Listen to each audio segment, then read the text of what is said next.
কোনো ব্যক্তি প্রতিষ্ঠানের বিরুদ্ধে ইন্টেনশনালি কোনো অ্যাকশন নেওয়ার সুযোগ নাই।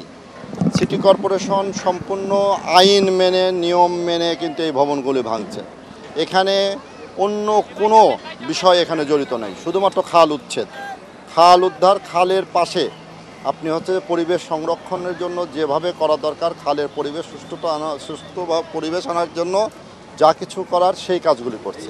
ভবন শুধু এটা না, অনেক ভবন আছে। আমরা যেখানে কাজ করছি আপনারা দেখতে পেয়েছেন, গত পরশু দিন আমার লোকজন বিকেল 5টা-6টা পর্যন্ত কাজ করেছে। গতকালকে শুক্রবার জুম্মার নামাজে বিরতি ছিল কিছুক্ষণ, তারপরে আবার বিকেল 5টা পর্যন্ত কাজ করেছে। আমরা কন্টিনিউ কাজ করছি।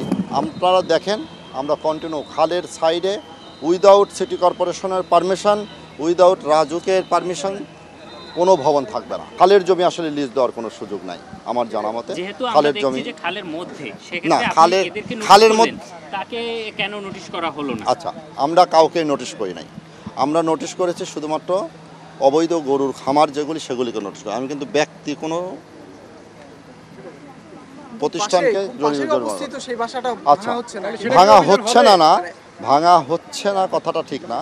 আমরা ভাঙার কার্যক্রম, উচ্ছেদের কার্যক্রম চলমান রেখেছি। কতটুকু ভাঙবো সেটা আপনারা ধাপে ধাপে আপনারা দেখতে পাবেন।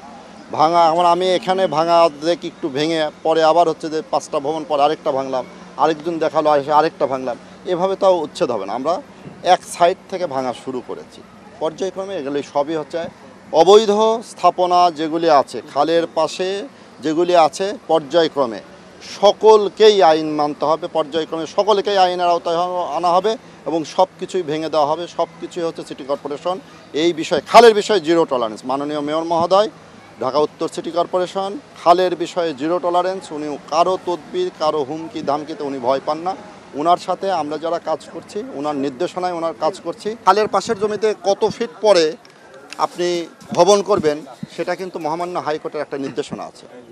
সিএস ম্যাপ অনুযায়ী খাল কতটুকু সেটা আমরা উদ্ধার করব এবং খালের পাশে কতটুকু ভবনের বাহিরে আপনি কতটুকু জমির পরে আপনি ভবন করবেন সেই নীতিমালা অনুযায়ী আপনাকে বাস্তবায়ন করতে হবে। সুতরাং এগুলি সকল যা কিছু পাবো খালের পাশে যে সকল ভবন অবৈধ স্থাপনা যে এবং নীতিমালা হাইকোর্ট, মহামান্য হাইকোর্টের যে নির্দেশনা সেগুলি বাস্তবায়ন করতে আমরা এসেছি এবং জিরো টলারেন্স। আমি বারবারই বলছি খালের ব্যাপারে জিরো টলারেন্স। ছাগলকাণ্ড সংঘটিত হওয়ার পরেই আপনারা তোড়জোড় শুরু করছেন? না, সাদেক এগ্রোর যে স্বত্বাধিকারী উনি আসলে বাংলাদেশ ডেইরি ফার্মস অ্যাসোসিয়েশনের সভাপতি। উনি সেই পদে থেকে উনি সেই প্রোগ্রামটি করেছেন আমার জানা মতে। উনি সাদেক এগ্রোর স্বত্বাধিকারী হিসাবে কিন্তু ওখানে যাননি।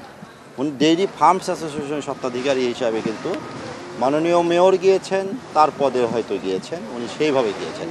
সাদেক এগ্রোর স্বত্বাধিকারীর কোনো প্রোগ্রামে কিন্তু সাদেক এগ্রোর কোনো প্রোগ্রামে ওইভাবে যাওয়া হয়নি। ডেইরি অ্যাসোসিয়েশন ফার্ম আগে কেন করা হয়নি বারবার সবাই এটা জানতে চাচ্ছে। ছাগলকাণ্ডের পরেই